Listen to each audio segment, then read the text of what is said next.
Kami yang ada di surga, kami datang kepadamu pada pagi ini. Kami mengucap syukur atas kebaikan Tuhan yang Tuhan berikan bagi kami. Kami ada Tuhan, semua karena Tuhan. Sebab itu berkaryalah, bekerjalah bagi kami Tuhan melalui firman Tuhan.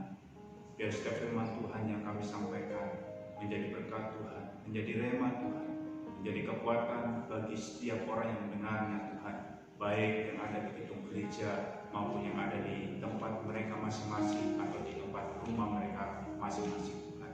Bekerjalah Tuhan, karena hari ini Tuhan ada hari yang istimewa. Mereka akan merayakan, menikmati berjamaah suci. Tuhan sucikan hati mereka, pikiran mereka Tuhan, supaya saat nanti selesai ibadah, selesai mendengarkan firman Tuhan, dan mereka mengambil berjamaah suci, mereka boleh diberkati oleh Tuhan Yesus Kristus. Terima kasih Tuhan, urapi kami semuanya Tuhan. Biar setiap firman ini menjadi kekuatan buat kami Tuhan. Terpuji Allah yang hidup, di dalam nama Tuhan Yesus Kristus kami berdoa. Amin. Shalom. Selamat pagi Bapak Ibu Saudara yang dikasihi Tuhan Yesus Kristus. Terima kasih atas kesempatan yang diberikan oleh Bapak Gembala kepada kami, kepada saya untuk menyampaikan firman Tuhan pada pagi ini. Menyadari bahwa tidak mudah dalam menghadapi situasi, kondisi yang tidak memungkinkan, tetapi kita mempercayai bahwa Allah yang kita sembah, Allah yang kita puji, Dia sanggup melakukan yang besar, Dia sanggup melakukan yang dahsyat, Dia sanggup melakukan yang luar biasa. Dan kita berdoa untuk pemerintah yang ada di Indonesia, mereka berjuang, mereka melakukan yang terbaik supaya rakyat Indonesia semakin dipulihkan, rakyat Indonesia semakin memiliki kemenangan. Kita tetap berdoa dan kita tetap menjaga eksistensi kita, keberadaan kita, dimanapun kita berada. Jangan sampai kita melupakan apa yang dikatakan oleh pemerintah, yaitu mengenai protokol kesehatan. Demikian juga kita sebagai anak-anak Tuhan, kita rindu kita tetap sehat, kita tetap dapat dalam perlindungan Tuhan, kita boleh menikmati berkat-berkat Tuhan. Dan pagi ini saya akan sampaikan tentang kebenaran firman Tuhan yang saya ambil di dalam Kejadian pasal 49 ayat yang ke-26. Berkat ayahmu melebihi berkat gunung-gunung yang sejak dahulu, yakni yang paling sedap di bukit-bukit yang berabad-abad. Semuanya itu akan turun ke atas kepala Yusuf, ke atas batu kepala orang yang teristimewa di antara saudara-saudaranya. Kita bisa melihat Yusuf menikmati berkat yang disampaikan oleh orang tuanya. Dia melebihi, bahkan dia adalah orang yang istimewa di antara saudara-saudaranya. Demikian juga di dalam kehidupan kita sebagai orang yang percaya, kita rindu menikmati berkat yang istimewa seperti yang dialami oleh Yusuf, yang disampaikan oleh orang tuanya, yang mendoakan, yang memberikan berkat teristimewa di dalam kehidupannya Yusuf. Namun di sisi yang lain kita harus paham, untuk menikmati berkat yang istimewa yang Tuhan berikan di dalam kehidupan kita, itu tidak semudah yang kita bayangkan. Kenapa demikian? Kita belajar tentang kehidupan Yusuf. Yusuf ini adalah anak yang istimewa di hadapan keluarganya. Karena di masa senja orang tuanya, disitulah lahirlah Yusuf. Dan kemudian kita bisa melihat Yusuf pada waktu itu mendapatkan satu pernyataan, mendapatkan mimpi. Semua orang tuanya, saudara-saudaranya sujud menyembahnya. Itu hanya sekedar mimpi yang disampaikan oleh Yusuf. Tetapi kita bisa melihat pada usia 17 tahun, waktu itulah Yusuf dijual oleh saudara-saudaranya. Dia dijual. Tidak tahu salahnya apa Yusuf sampai saudara-saudara setega itu menjual Yusuf. Apakah dia salah? Tidak. Apakah rencana Tuhan? Iya. Tetapi Yusuf tidak tahu apa maksud dan tujuan dengan peristiwa-peristiwa yang dialami Yusuf. Yusuf adalah kesayangan orang tuanya, saudara-saudaranya juga. Tetapi orang tuanya lebih menyayangi Yusuf.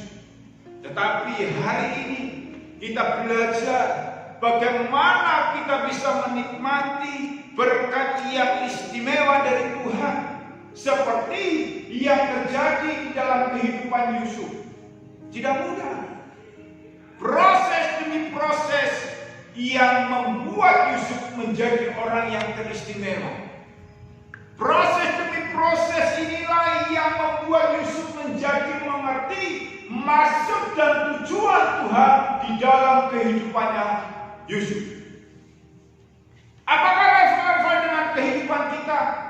Apakah sama dengan kondisi saat ini? Ya, kita ada dalam kondisi seperti ini. Semua orang berusaha supaya menikmati berkat Tuhan yang luar biasa. Dampak ekonomi, dampak sosial, semuanya memiliki dampak karena virus ini. Tetapi apakah kita pesimis dengan keadaan seperti ini? Tentu kita sebagai anak Tuhan tidak. Kita optimis bahwa semua bisa dilewati. Kita optimis semua bisa dilewati karena kita memiliki Tuhan yang sanggup mengubah segala sesuatu yang tidak ada menjadi ada. Karena itu, mari kita sama-sama apa yang harus kita lakukan, apa yang harus kita berbuat dalam kondisi yang seperti ini, situasi seperti ini. Ya, kita tidak usah menyalahkan satu sama lain, tetapi kita banyak berdoa. Kita banyak menyembah Tuhan, banyak memuliakan Tuhan. Yang pertama yang kita harus pahami tentang bagaimana Yusuf ketika dia ada di dalam kehidupan atau keluarga yang baru oleh kepemimpinan Potifar pada waktu itu. Dia jauh dengan orang tua dan dia tidak melihat saudara-saudaranya kembali. Dia memiliki hidup yang baru, bahkan dia akhirnya dijual dan kemudian dia menjadi budak 20 tahun ketika ia menjelaskan mimpi juru roti itu. Usia 20 tahun, 11 tahun, bahkan sampai akhirnya dia menjadi pemimpin nomor 2. Dan kita bersyukur dengan melihat pribadi Yusuf menjadikan kekuatan yang baru dalam hidup kita. Masalah pasti ada, tetapi kita tidak boleh pesimis. Kita tetap optimis, kita tetap berjuang dengan kekuatan kuasa Roh Tuhan. Roh Tuhan tinggal dalam hidup kita, itulah yang memberikan kekuatan di dalam pribadi kita. Yusuf menjadi pemimpin yang luar biasa, tentu melalui proses. Mungkin hari ini kita mendapatkan proses dari Tuhan, dan Tuhan izinkan. Apakah kita seperti Yusuf? Yang pertama yang dilakukan Yusuf adalah dia memiliki sikap yaitu takut akan Tuhan. Kenapa? Karena dia sadar bahwa kalau aku takut akan Tuhan, aku akan menikmati janji-janji Tuhan. Dalam keadaan seperti ini banyak sekali orang melakukan dengan cara-cara yang tidak masuk akal.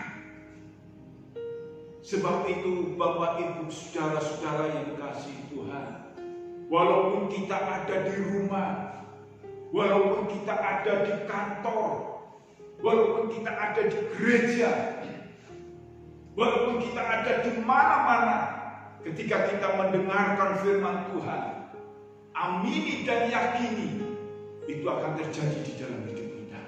Nikmati berkat Tuhan.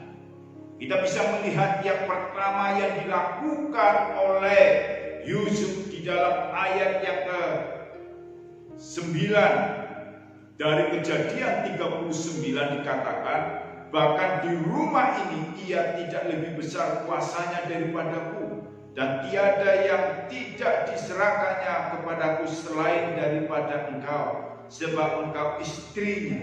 Bagaimanakah mungkin aku melakukan kejahatan yang besar ini dan berbuat dosa terhadap Allah? Saudara-saudara kasih Tuhan, Yusuf memiliki satu komitmen. Dia memiliki rasa takut kepada Tuhan. Dia tahu betapa hancurnya hidupku kalau aku melakukan itu. Walaupun hanya menikmati kesenangan sendiri, tapi dia menghancurkan hati Tuhan dan dia sendiri. Sebab itu dia menolak dengan berbagai macam cara. Istri Potifar merayu dan merayu akan menghancurkan Yusuf. Tetapi kita bisa melihat Yusuf mengambil satu komitmen. Dia tetap memiliki takut akan Tuhan. Bagaimana dengan kehidupan kita saat ini? Adakah rasa takut tetap ada di dalam hidup kita? Baik saat kita bekerja, ada kesempatan ini untuk memanipulasi data. Ada kesempatan aku bisa melakukan kecurangan. Toh tidak tahu, toh tidak ada CCTV. Tapi kita ingat, Tuhan Maha Tahu. Manusia bisa kita tipu. Pendeta bisa kita bohongi. Apalagi dalam kondisi seperti ini, ekonomi kita pun kadang kita memiliki kekurangan. Yang seharusnya kita mendapatkan penghasilan sekian, dengan dampak seperti ini kita dikurangi. Omset bisnis kita yang harusnya mendapatkan target 80%, ini pun separuh. Mulai ada orang-orang yang memiliki pemikiran-pemikiran jahat. Aku oplos saja daganganku dengan yang KW. Aku lakukan pengurangan dosisnya. Aku lakukan bahan-bahannya. Aku kurangi dan aku kurangi. Supaya aku mendapatkan penghasilan yang seperti dulu. Saudara, bisa katakan kita punya Allah yang namanya Yesus Kristus. Dia sanggup melakukan segala cara untuk kebaikan kita. Tidak ada untungnya kalau kita melakukan dengan kemampuan kita sendiri. Tidak ada artinya di hadapan Tuhan. Yusuf ketika dia ada dan digoda, dia memiliki kualitas iman yang teguh. Sehingga dia mengatakan, bahkan di rumah ini tidak lebih besar kuasanya daripadaku, dan tiada yang tidak diserahkannya kepadaku selain daripada engkau, sebab engkau istrinya. Bagaimana mungkin aku melakukan kejahatan yang besar ini dan berdosa terhadap aku? Walaupun kita masuk dalam new normal, perubahan tatanan, tapi kita memiliki Allah yang tidak pernah berubah, memiliki Yesus yang tidak pernah berubah, dulu, sekarang, dan sampai selama-lamanya. Tetap Dia selalu beri yang terbaik di dalam kehidupan Bapak Ibu.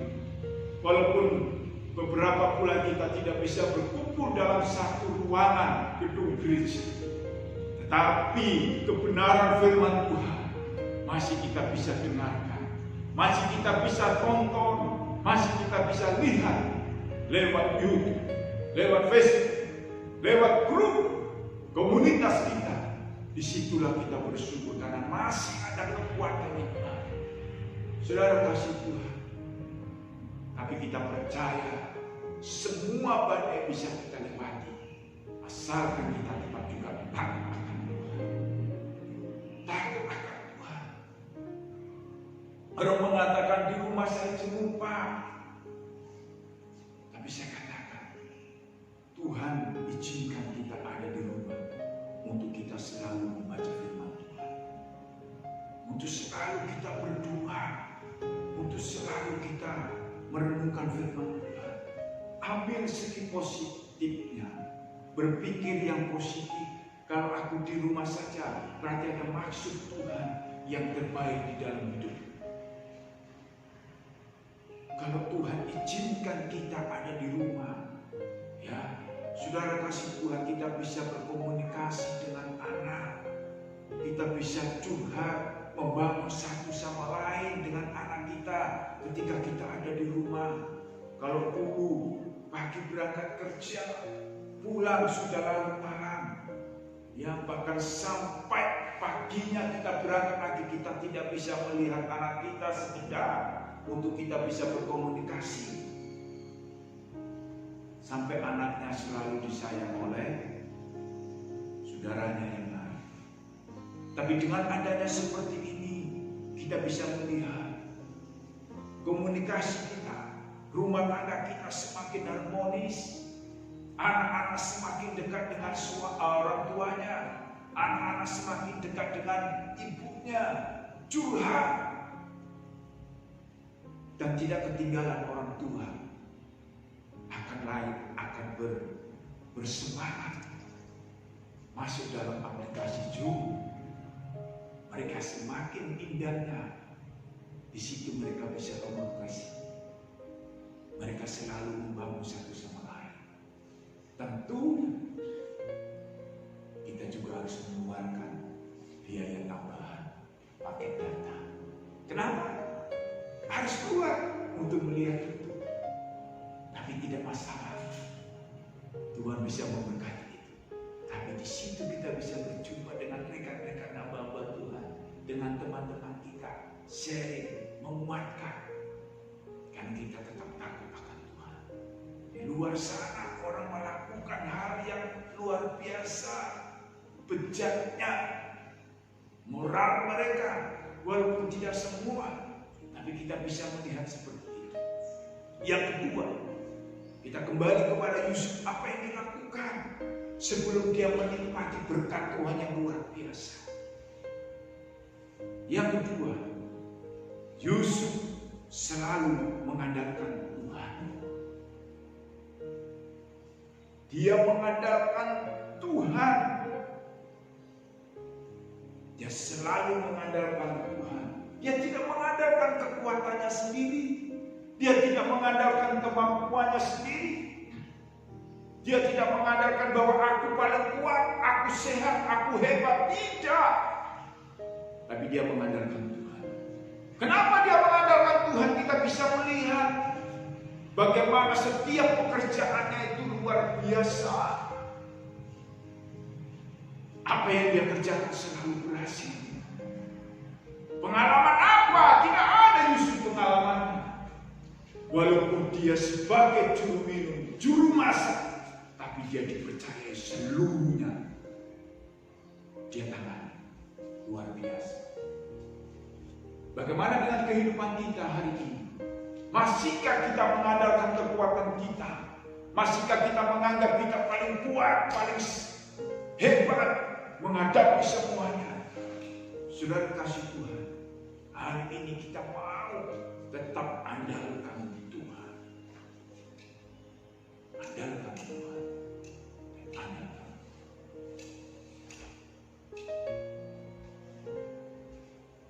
Suatu ketika ada teman saya di dalam satu pekerjaan, dia mengurus pembayaran ke orang lain melalui transfer bank.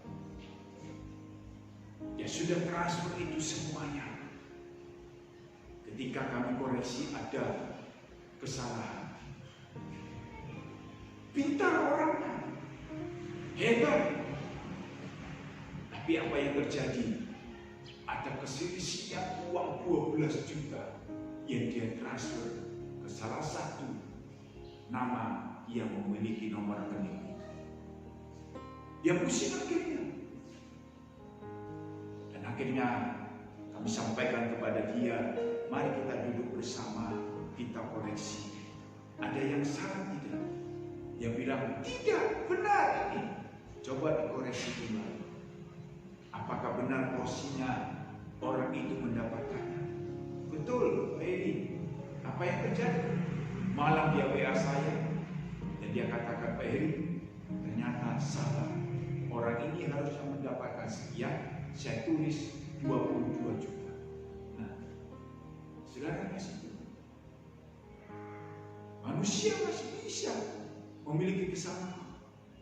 Tapi kalau kita minta hikmat kepada Tuhan, kita mengandalkan Tuhan, saya percaya Tuhan selalu memberikan hikmat, kepandaian, kecerdasan di dalam hidup. Saudara kasih Tuhan, buat apa kita mengandalkan kekuatan kita sendiri? Tidak ada artinya. Firman Allah jelas sekali di dalam Yeremia 17 ayat 5. Terkutuklah orang yang mengandalkan manusia, yang berharap kepada manusia. Tapi diberkatilah orang yang mengandalkan Tuhan, seperti yang dialami oleh Yusuf. Walaupun hari ini dengan kasat mata jualan kita menurun, omset kita menurun,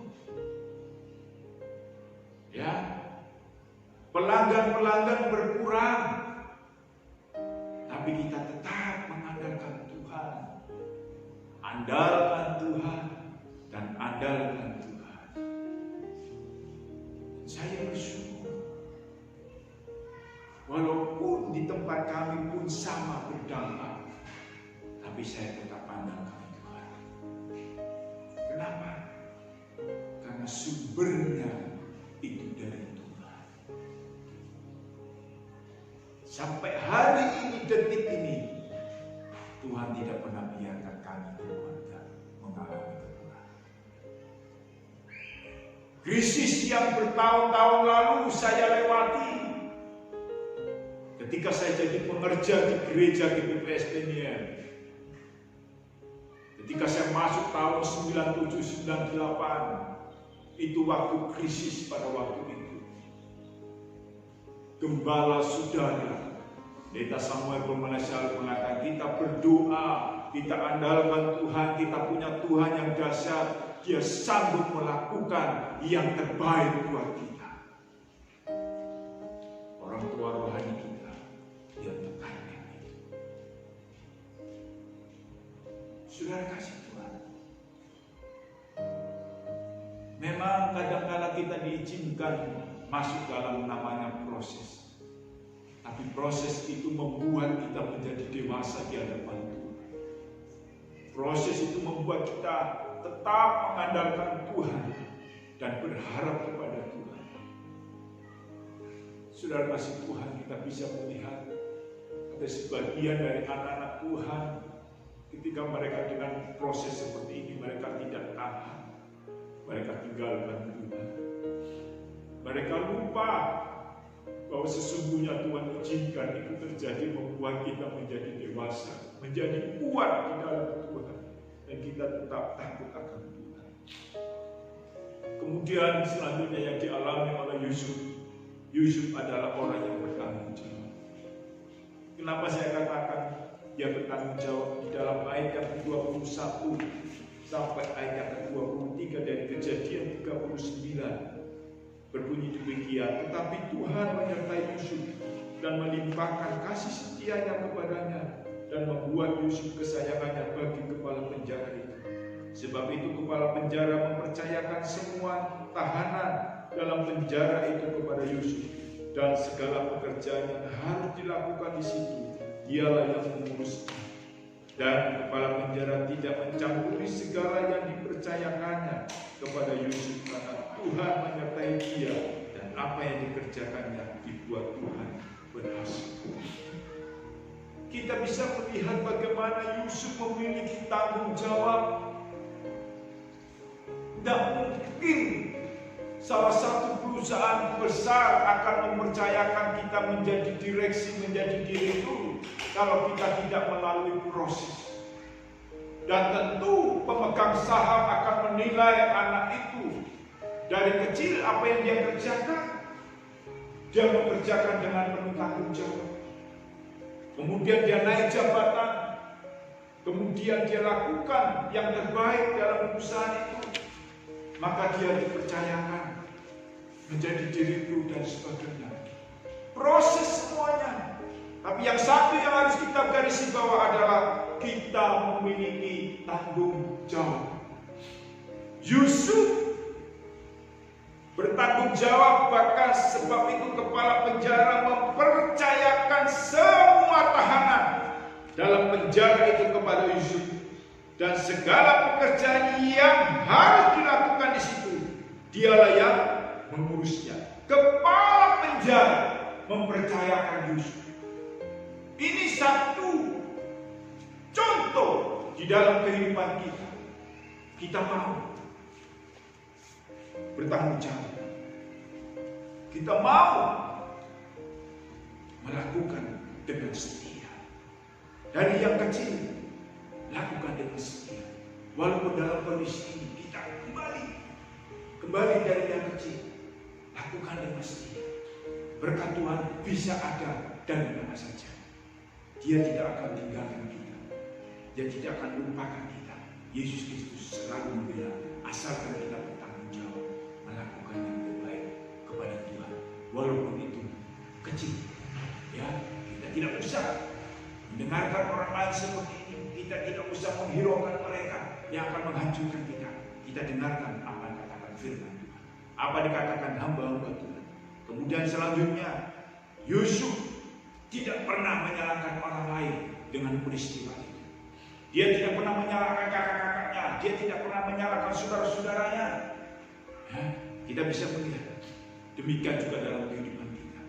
Dalam kondisi seperti ini, kita tidak usah menyalahkan orang lain.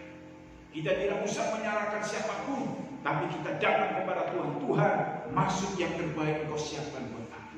Engkau sediakan yang termanis buat hidupku. Kemudian yang terakhir yang dilakukan oleh Yusuf adalah Yusuf tidak menyimpan dendam.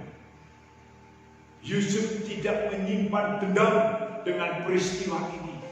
Ketika saudara-saudaranya berjumpa dengan Yusuf, Yusuf memeluknya, Yusuf merangkulnya, Yusuf menciumnya, dan dikatakan, ini aku Yusuf. Saudara kasih Tuhan, dia lupakan itu dendam, dia lepaskan itu pengampunan, dia lepaskan pengampunan. Maka disitulah luar biasa.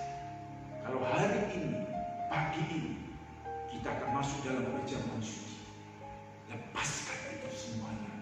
Mungkin engkau pernah ditipu oleh temanmu sendiri, engkau pernah disakiti oleh saudaramu, engkau pernah dihina oleh keluargamu. Ampuni mereka. Ya, karena kita mau menikmati berkat yang luar biasa. Kemudian kita bisa melihat akibatnya ketika Yusuf masuk dalam proses. Akibatnya Yusuf setelah dia merasakan proses hari demi hari, tahun demi tahun, kita bisa melihat. Yang pertama, Allah membuat segala sesuatu yang dilakukan Yusuf berhasil. Demikian juga di dalam kehidupan kita. Lakukan apa saja yang Tuhan inginkan. Lakukan apa saja yang Tuhan perintahkan. Kalau hari ini kita dihadapkan dengan COVID-19, bukan berarti kita tidak beraktivitas. Kita tetap beraktivitas. Kita menjaga kesehatan kita. Kita ikuti instruksi dari pemerintahan, protokol kesehatan, dan kita libatkan Tuhan. Maka kita akan melihat berkat Tuhan luar biasa, walaupun kita ada masuk tatanan yang namanya new normal. Ya, kita berlomba-lomba kesempatan yang Tuhan berikan buat kita, dan kita andalkan Tuhan, dan kita bisa melihat Allah membuat segala sesuatunya berhasil. Yusuf berhasil. Kemudian yang kedua, Allah membuat Yusuf menjadi kesayangan kepala penjara. Dia disenangi oleh sendirinya, dia disenangi oleh siapapun yang ada pada waktu itu. Demikian juga di dalam kehidupan kita. Kita akan disenangi oleh sekeliling orang-orang yang dekat kita. Makanan kita akan disenangi oleh orang-orang di sekeliling kita. bisnis kita, dagangan kita, banyak persaingan. Tapi akan memiliki satu perbedaan. Karena Tuhan campur tangan buat kita. Tuhan membela buat kita. Dagangan kita, jualan kita, apa saja yang kita lakukan. Ketika Tuhan campur tangan buat kita, itu akan memberikan hasil yang luar biasa. Kemudian yang ketiga, Yusuf diangkat sebagai penguasa saat ini. Saudara kasih Tuhan, tidak ada yang mustahil bagi Tuhan. Tapi jangan kita lupa, kita masuk lewati proses demi proses. Ketika Tuhan izinkan proses, jangan kita suka protes, tapi belajar untuk selalu ibadah Tuhan. Tuhan, ketika proses ini terjadi, mampukan aku Tuhan untuk aku bisa lebih dekat kepada-Mu. Melalui firman Tuhan pagi ini, kita diingatkan kembali bagi yang ada di dalam gedung gereja, baik yang ada di rumah, mari siapkan hati. Jangan tinggalkan Tuhan walaupun kita ada saat ini. Jangan lupa kita tetap setia kepada Tuhan dan bertanggung jawab apa yang dipercayakan buat kita. Ketika kita dihina, ketika dicaci maki, kita memberikan pengampunan. Kita bisa melihat berkat Yusuf itu menjadi nyata, dan itu juga menjadi nyata di dalam kehidupan kita. Tuhan Yesus memberkati. Amin. Shalom, selamat beribadah kepada Tuhan. Salam sejahtera dalam kasih Yesus Kristus. Kita menikmati persekutuan dengan Tuhan saat ini di tubuh dan darahnya. Itu sebabnya mari kita persiapkan hati kita sesungguhnya untuk kita menyatu dengan Dia, agar supaya kuasa kemuliaan Tuhan nyata di dalam setiap pribadi kita masing-masing pada saat ini. Saudara yang kekasih di dalam Tuhan Yesus Kristus, ya, mari kita masuk di dalam doa.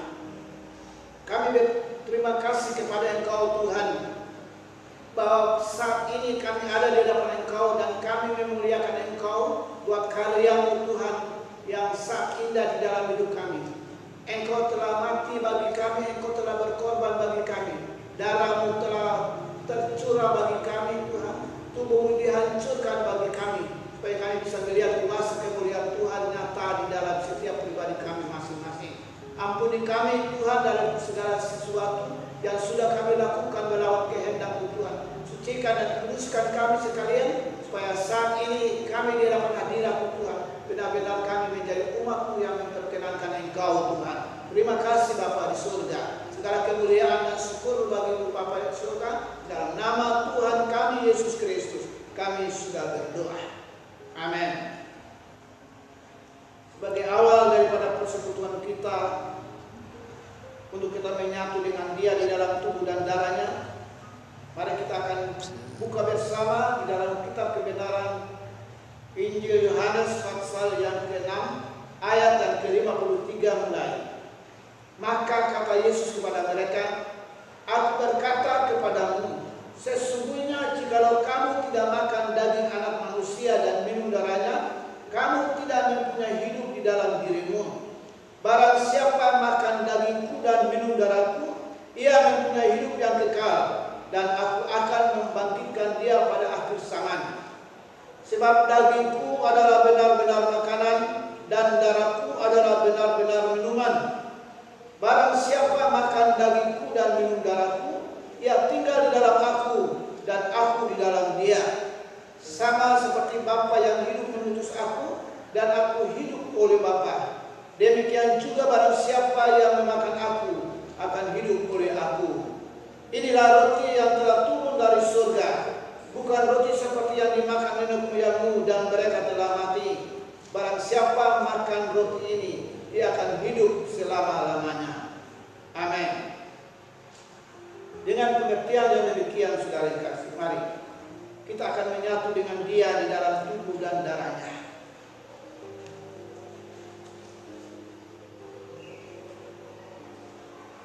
Pegang roti pada tangan kananmu, angkat lebih tinggi di atas kepalamu.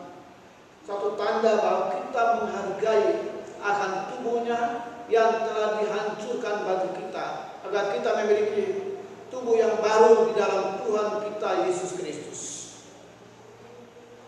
dengarkanlah firman Tuhan, lalu kita akan makan bersama. Sebab apa yang telah kuteruskan kepadamu telah kuterima dari Tuhan, yaitu bahwa Tuhan pada malam waktu ia diserahkan mengambil roti, dan sesudah itu ia mengucap syukur atasnya. Ia memecah-mecahkannya dan berkata, "Inilah tubuhku yang diserahkan bagi kamu. Perbuatlah ini menjadi peringatan akan aku."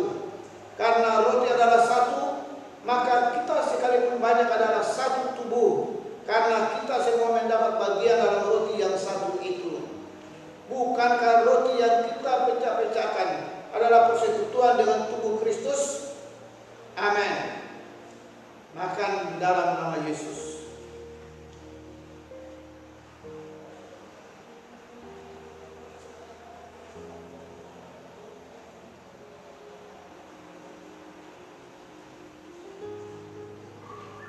Angkat lebih tinggi dari kepalamu cawan yang dipegang, satu tanda bahwa kita menghargai akan darah Yesus Kristus yang telah tercurah bagi keselamatan kita, dan oleh bilur-bilurnya kita disembuhkan.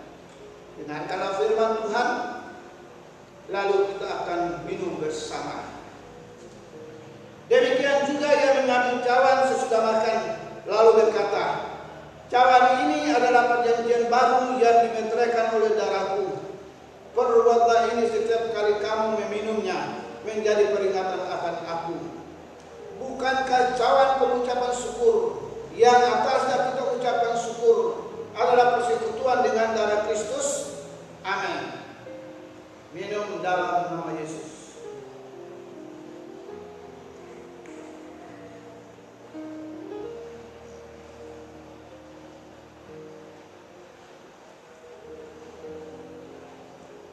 Kita mengucap syukur kepada Tuhan. Kami bersyukur Tuhan untuk karya-Mu Tuhan. Darah-Mu telah tercurah bagi kami, dan kami percaya Tuhan oleh bilur-bilur-Mu Tuhan kami sudah disembuhkan. Haleluya. Terima kasih. Terima kasih untuk karya-Mu Tuhan. Terima kasih untuk keajaiban-Mu Tuhan. Terima kasih untuk pengorbanan-Mu Tuhan bagi kami sekalian. Kemuliaan dan kebesaran hanya bagi Engkau Bapa di surga. Terima kasih Bapa. Terpujilah nama-Mu Tuhan. Terima kasih untuk anugerah-Mu. Dan saat ini Tuhan, kami berdoa untuk pemerintah bangsa dan negara kami. Kami berdoa untuk situasi yang terjadi atas bangsa ini, bahkan seluruh bangsa di dunia. Kami minta anugerah kemurahan Tuhan senantiasa, supaya Tuhan nyatakan kuasa kemuliaan-Mu Tuhan, sehingga kami bisa melihat akan perubahan-perubahan yang boleh terjadi atas bangsa ini, bahkan seluruh bangsa di dunia ini Tuhan. Terima kasih pertolongan-Mu Tuhan bagi kami sekalian saat ini. Terpujilah nama-Mu. Segala kemuliaan, syukur dan hormat hanya bagi Bapa di surga. Kita terima berkat daripada Tuhan. Segala berkat ini akan datang kepadamu dan menjadi bagianmu. Berkat Abraham, berkat Ishak dan berkat Yakub turun atasmu, atas pekerjaanmu, atas usahamu, atas pendidikanmu, dan atas keluargamu. Tuhan akan membuka bagimu perbendaharaan yang berlimpah, yang di langit untuk memberi hujan bagi tanahmu pada masanya, dan memberkati segala pekerjaanmu, sehingga engkau menjadi orang yang memberi pinjam kepada banyak bangsa, tetapi engkau sendiri tidak meminta pinjaman. Tuhan akan mengangkat engkau menjadi kepala dan bukan menjadi ekor. Engkau akan tetap naik dan bukan turun. Tuhan memberkati engkau dan melindungi engkau. Tuhan menyinari engkau dengan wajah-Nya dan memberi engkau kasih karunia. Tuhan menghadapkan wajah-Nya kepadamu dan memberi engkau damai sejahtera hari ini sampai selama-lamanya.